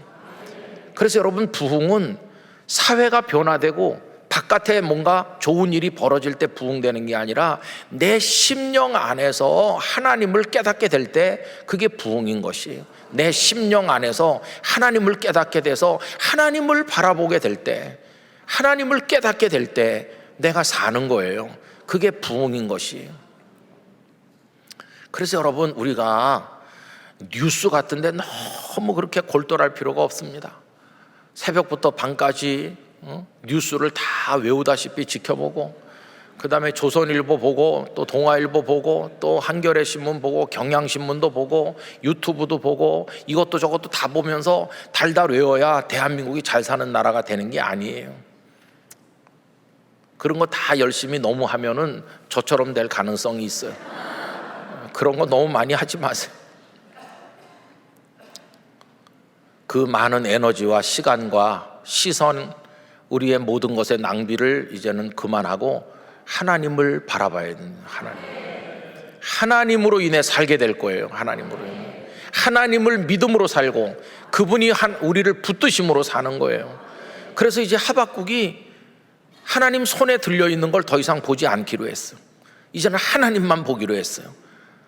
그래서 3장으로 넘어가면 놀라운 고백이 나오게 된 거예요. 여러분 3장 16절로 가보실까요? 여러분 잘 아시는 말씀 아닙니까? 3장 16절 제가 읽어보겠습니다. 내가 들었습니다. 뭘 들었습니까? 어떤 소문을 들은 거예요. 그가 들은 소문이 중간에 나오죠. 무리가 우리를 치러 올라오는 환난 날, 바벨론 군대가 점점 다가오고 있다고 하는 무시무시한 소식, 그런 환난의 날이 오고 있다는 것을 내가 전해 들었습니다. 그 전에 듣고 나니까 어떤 반응이 생겼죠? 창자가 흔들린다. 여러분, 우리가 몸이 흔들린다고는 말해도 창자가 흔들린다는 말은 잘 안 하는데 이게 안과 밖이 다 지금 요동하는 거예요. 두려움으로. 그 목소리로 말미암아 입술이 떨린다. 입술이 달달달달 떨리는 거는 가끔 경험해 보는 분도 있을 거예요. 그래가지고 얼마나 고통스러우냐 하면 썩이는 것이 내 뼈에 들어왔다. 뼈가 썩는 거죠. 그러면서 내 몸은 내 처소에서 떨린다. 내 처소, 쉽게 말하면 우리 집 아랫목. 바깥에서는 겁을 먹었지만 우리 집 아랫목에 오면 좀 편안해야 되는데 아랫목에서 이불을 뒤집어 쓰고 있어도 떨릴 정도로 두려운 일이 다가오고 있는 거예요. 여러분, 바깥 환경이 변했습니까? 점점 더 악화되고 있는 거잖아요. 더 악화되고 있어요. 그러면 그가 하는 수고가 열매가 있나요? 17절, 되는 게 아무것도 없습니다. 무화과 나무는 무성하지 못하죠. 포도나무에는 열매가 없죠. 감람나무에 소출도 없고 밭에 먹을 것도 없죠. 이게 뭘 말하냐 하면 농사 열심히 했는데 하나도 제대로 된 게 없다는 거예요. 또 목축도 안 됐죠. 우리의 양도 없고 외양간에 소도 없어요. 그럼 여기서 1장의 하박국이라면 어떻게 반응을 보여야 될까요? 1장의 하박국이라면 폭발해야 됩니다. 아까 1장 4절부터 읽어봤잖아요. 하나님을 향해 이러십니까? 그러면서 대들고 따지는 하박국을 봤잖아요. 1장의 하박국 같으면 여기서 하나님을 향해 마구 분노를 터뜨려야 돼요. 하나님 이러실 수 있습니까? 농사도 망했고 목축도 망했고 도대체 왜 이러시는 거예요? 이래야 되는 거죠. 분노가 끌어올라야 돼요. 그 마음에 평화가 있을까요? 기쁨이 있을까요? 아무것도 없는 거죠. 그런 반응을 보여야 하박국의 처음 모습과 어울리는 건데 3장 끝에 하박국은 딴 사람이 된 것 같은 반응을 보이는 거예요. 적은 쳐들어오지, 농사도 안 돼, 목축도 안 돼, 아무것도 안 되는데도 하박국이 변했어요. 어떻게? 그 마음속에 기쁨이 고이기 시작한 것이에요. 이거 참 놀라운 기적이에요. 여러분 18절 말씀에 그 기적을 이렇게 고백했어요. 나는 여호와로 말미암아 즐거워하며 나의 구원의 하나님으로 말미암아 기뻐하리로다. 할렐루야. 1장 2장 계속해서 분노에 가득 차 있었던 그의 마음에 도대체 어디서 흘러들기 시작했는지 기쁨과 즐거움이 생기게 된 것이에요. 이야, 이게 놀랍구나. 이게 뭡니까? 이게 부흥된 거예요. 죽었던 하박국의 마음, 원망과 불평밖에 없던 그런 하박국의 마음이, 저 백골과도 같았던 그의 마음이 살아 일어나서 기쁨으로 춤추기 시작한 것이에요. 아, 부흥됐구나. 그럼 어떻게 부흥이 된 겁니까? 환경이 좋아졌나요? 하나님 손에 들린 게 뭐가 많아서 그가 기뻐하기 시작했나요? 아닙니다. 이제 더 이상 그건 쳐다보지 않기로 했고, 하나님을 보니까 즐거움이 생겼고 기쁨이 생긴 거예요. 그 18절을 다시 한번 다 같이 읽어보겠습니다. 나는 여호와로 말미암아 즐거워하며 나의 구원의 하나님으로 말미암아 기뻐하리로다. 분명히 나오잖아요. 누구 때문에 즐겁다고요? 여호와 하나님 때문에 즐거워요. 그 하나님은 구원의 하나님이신데 구원의 하나님으로 인하여 기쁩니다. 그럼 여기 구원이 뭐예요?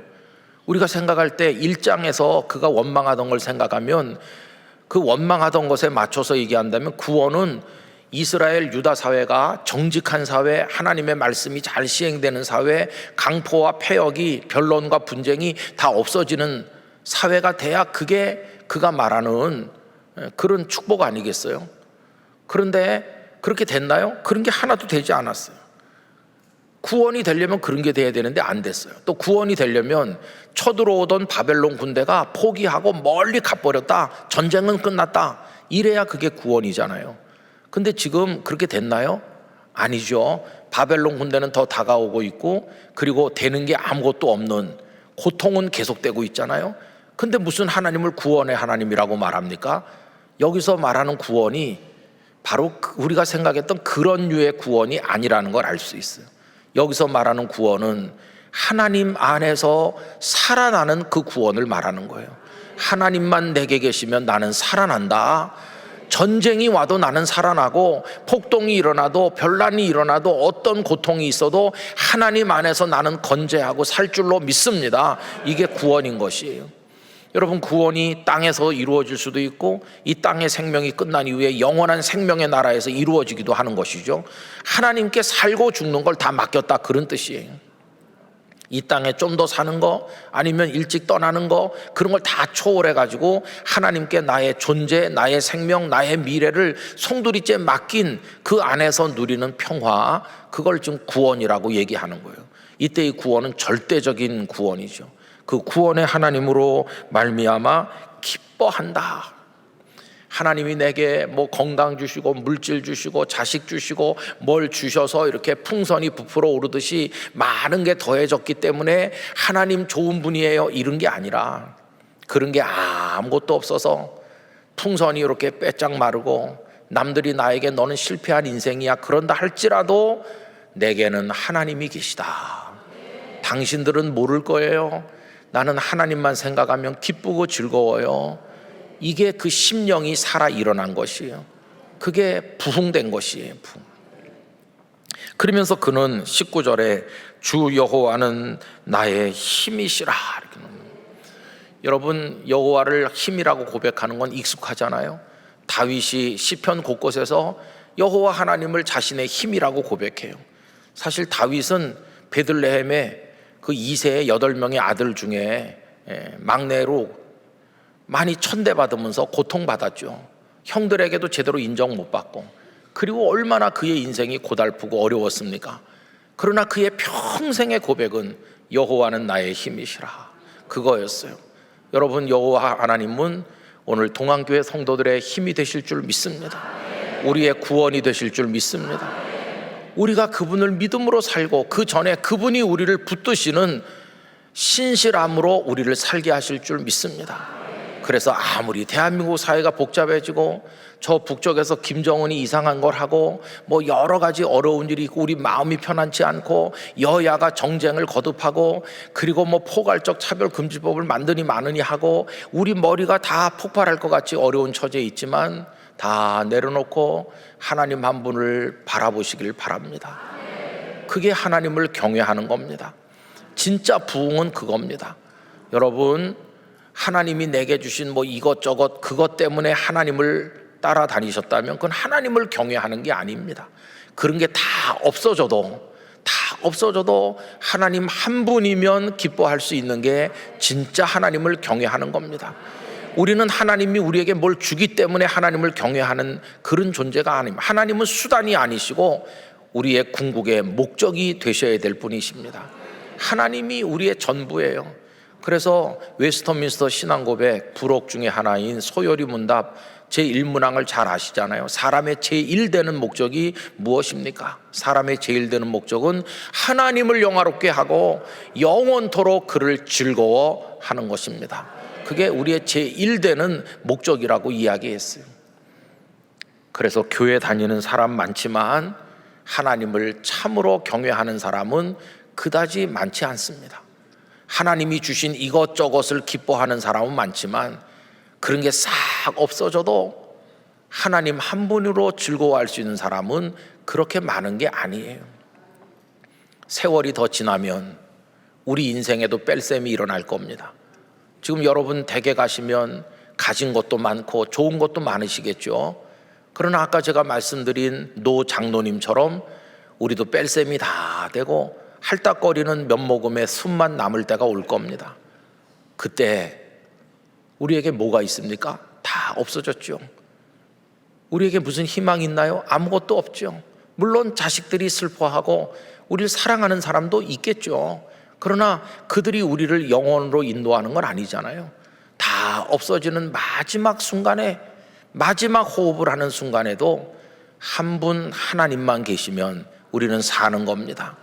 그 하나님 안에서 마지막 숨을 쉬고 하나님께 감사를 고백하고 그 숨이 멎어도 우린 소멸돼서 없어지는 존재가 되는 게 아니라 하나님의 품 안에 영원으로 옮겨가게 될 것이에요.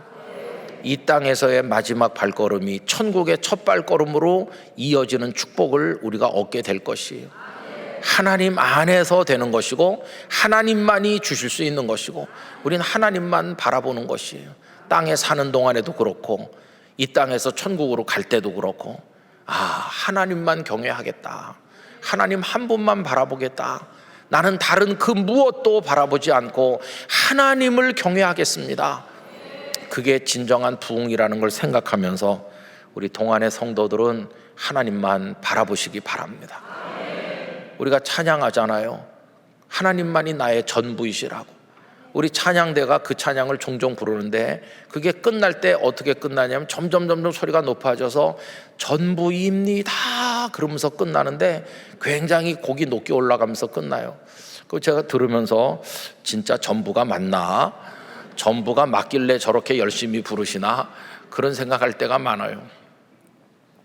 근데 우리가 찬양은 그렇게 하지만 전부가 아닌 것 같아요.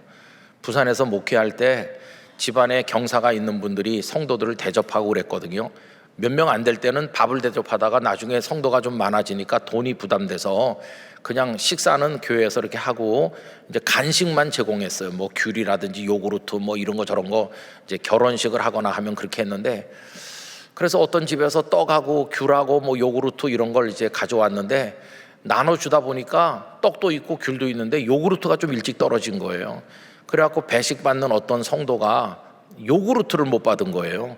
그랬더니 막 화를 내면서 왜 차별하냐고, 왜 요구르트를 안 주냐고 그러면서 막 거기서 소리를 지르고 그랬다는 거예요. 그것도 새로 온 사람도 아니고 명색이 교회 집사인데.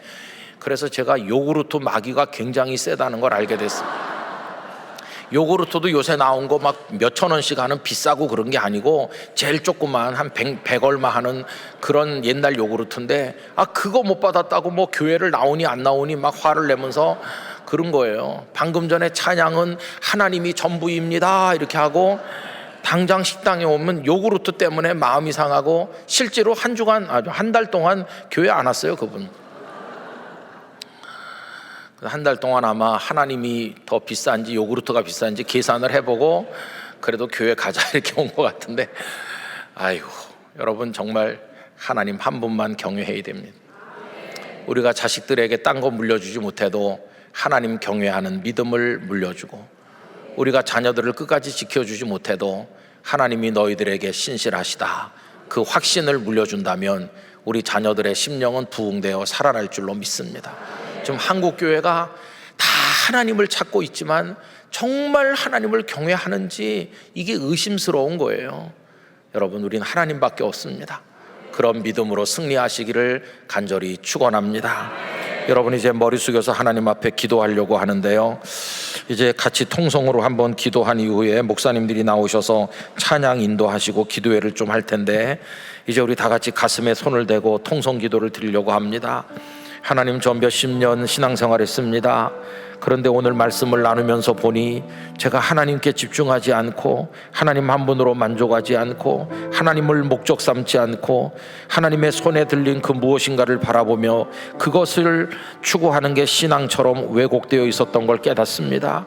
아버지 하나님이 나를 붙들고 계시기 때문에 사는 줄로 생각합니다. 사는 게 부흥인 줄로 믿습니다.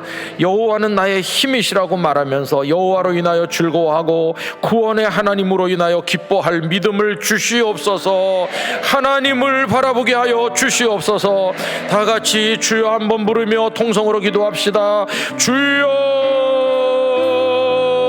사랑이 많으신 하나님 아버지, 이 밤에 동안의 성도들이 하나님만 바라보기를 원합니다. 한 분을 한 분만 의지하기를 원합니다. 하나님으로 인하여 기뻐하기를 원합니다. 하나님은 우리의 힘이시며 하나님은 우리의 즐거움이시며 구원의 하나님으로 인하여 우리가 기뻐합니다. 하나님의 손에 들린 그 무엇을 따라다니는 것이 믿음이 아니라 하나님이 우리의 전부이십니다. 하나님을 의지하기를 원합니다. 믿음을 더하여 주셔서 온전한 그 하나님의 믿음을 아버지 하나님을 바라보며 나아가는 우리들이 되게 하여 주시옵시고, 주님, 우리의 생명이 다시 살아날 수 있도록 우리의 마음 가운데 찾아와 주시고, 우리의 죽었던 영혼들이 주의 말씀으로 부흥되게 하여 주시옵소서. 주님, 이 자리에 나온 우리 주님의 자녀들의 삶 가운데 찾아와 주시옵시고, 신실하신 주님을 따라가게 하여 주시며 그 주님을 따라 우리도 신실한 삶을 살아가는 동안의 성도들이 될 수 있도록 주님 은혜를 부어 주시옵소서. 이 시간 주님께 외치고 부르짖는 자들 가운데 주님 부흥의 역사를 허락하여 주시옵소서. 우리의 죽었던 생명이 살아나게 하여 주시옵소서. 우리의 멈춰있던 삶이 다시 일어날 수 있도록 주님 도와주시옵소서. 이 시간 우리의 마음 가운데, 우리의 영혼 가운데, 이 동안의 교회 가운데 하나님, 주님 다시 살아나는 부흥을 허락하여 주옵소서. 하나님의 물길 타오르게 하소서. 진리의 말씀이 땅 새롭게 하소서. 은혜의 강물, 은혜의 강물 흐르게 하소서. 성령의 바람 이제 불어 하나님이 나를 붙들고 계신다는 그 사실을 기억하며 오늘 걸어나갈 수 있도록 주여 성령을 주시옵소서. 성령을 우리의 얼굴 접어들 주님 나의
흐르게 하소서. 성령의 바람 이제 불어와. 성령의 바람 이제 불어와. 오 주의 영광 가득한 새날 주소서.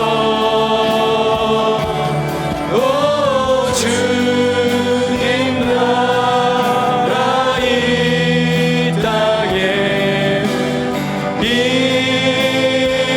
북의 불길 타오르게 하소서. 북의 불길 타오르게 하소서. 진리의 말씀 이 땅 새롭게 하소서. 진리의 말씀 이 땅 새롭게 하소서. 은혜의 강물 흐르게 하소서.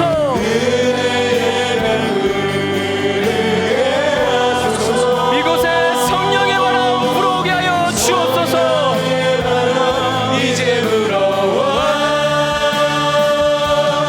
오 주의 영광 가득한 새날 주소서. 오 주님 나라 이 땅에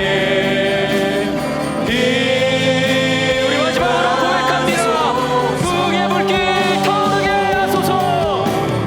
북의 불길 타오르게 하소서.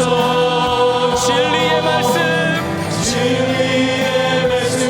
이 땅 새롭게 하소서. 은혜의 강물 흐르게 하소서. 성령의 바람 이제 불어와. 오 주의 영광 가득한 새날 주소서. 오 주님 나라 이 땅에 임하소서. 우리 시간 이어서 같이 함께 기도하길 원합니다. 주님, 우리의 마음이 죽어 있었습니다. 살아있는 듯 다녔지만 우리의 영혼은 죽어 있었습니다. 우리는 세상적 가치에 따라 오직 사람의 숫자에 매여 살아갔음을 고백합니다. 주님, 이러한 우리의 마음을 용서하여 주시옵소서. 주님, 진정한 우리 마음의 부흥, 우리의 생명을 다시 살리시는 주님의 그 부흥을 우리가 누리게 하여 주옵소서. 예수 그리스도의 신실함을 따라 우리도 신실한 삶을 살아가는 믿음의 사람 되게 하여 주시옵소서라고 이 시간 주님의 이름을 크게 외치며 기도하며 나아가겠습니다. 주여,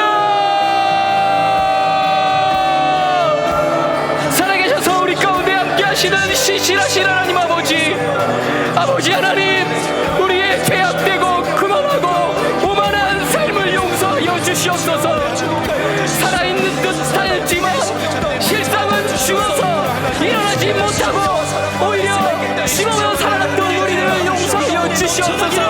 아버지 하나님, 이 공간에, 이 동안교회에, 우리의 생명에, 또한 우리의 가정에 주님의 부흥 하야의 은혜를 부어 주시옵소서. 죽어있던 우리의 생명이 다시 살아나게 하여 주시옵소서. 그리하여서 주님의 말씀을 따라 살아가게 하여 주시옵시고 주님의 말씀이 우리 삶을 지배하게 하여 주시옵소서. 아버지 하나님, 거짓되고 허탄한 것들을 따라가지 않게 하여 주시옵시고 세상의 조류에 따라 살아가지 않게 하여 주시옵시고 오늘 주신 말씀처럼 수년 내에, 아니 오늘 이 시간 우리의 생명을 다시 살리시고 마른 뼈가 다시 살아난 것처럼 우리를 다시 살리시는 하나님의 놀라운 부흥의 은혜를 맛보게 하여 주시사 아버지 하나님이 주신 영원한 생명의 구원의 은혜를 품고 살아가는 우리의 동안의 식구들이 되게 하시고 우리의 성도들이 되게 하여 주시옵소서. 아버지 하나님, 한 사람 한 사람 주님 앞에 부르짖을 때마다 하나님 심령을 다하며 통회하며 회개할 때 하나님 이 시간 우리 가운데 찾아와 주시옵시고 주님의 은혜를 부어주시옵소서.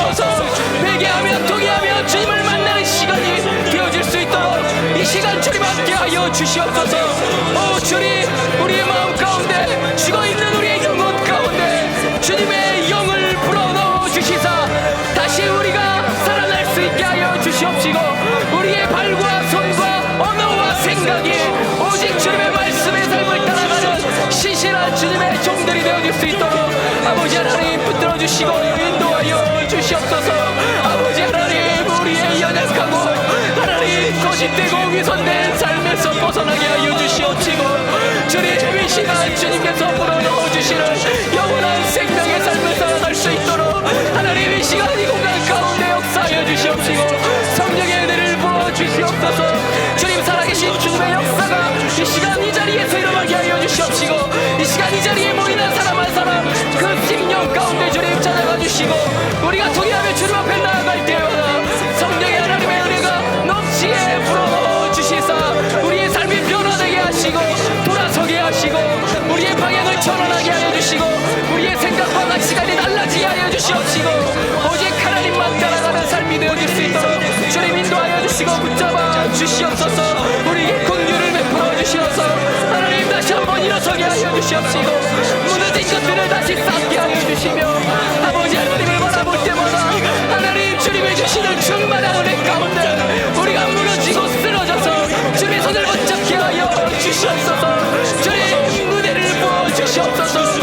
신실하신 하나님을 신실하게 따라가는 주님의 종들이 되게 하여 주시고, 주님이 편치 않으시니 우리 또한 편치 않는 믿음으로 주님 앞에 서게 하여 주시옵소서.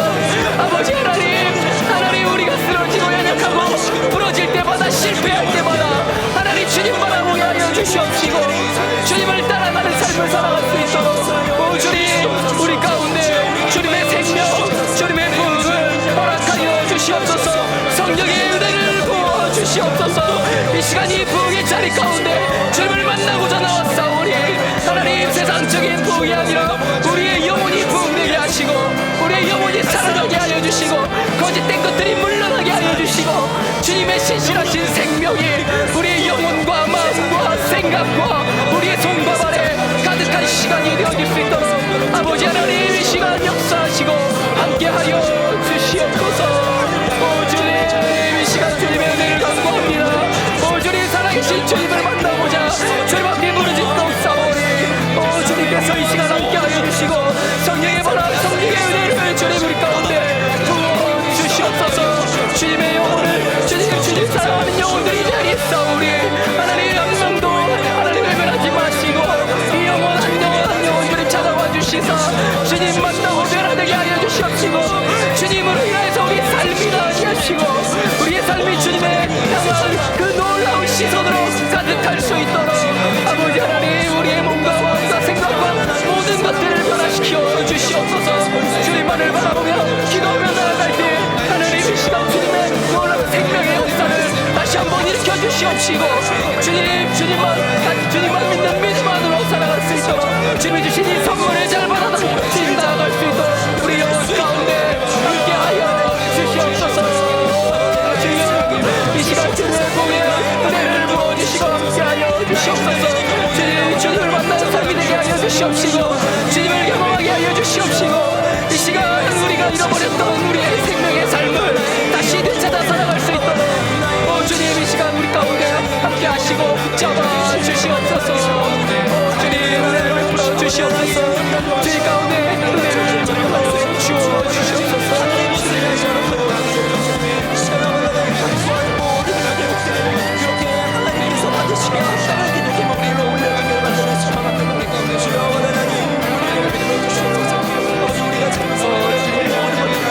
함께 하시는 주님 역사를 우리 가득하게 하여 주시옵소서. 성령의 은혜를 충만히 부어 주시옵소서. 아버지 주님을 바라봅니다. 주님을 기대하고 주님을 바라보며 살아가는 우리의 삶이 되게 하여 주시옵소서. 주여 우리의 삶 가운데 주님의 은혜를 부어주시고 함께하여 주시는 은혜가 넘치게 하여 주시옵소서. 주님 우리 가운데 임하소서. 주님 이 시간 회개하는 시간 가운데 함께하여 주시옵소서. 죽었던 생명들이 살아나는 역사에 하시고 주님 함께하시고 임하여 주시옵소서. 주여 이 시간 우리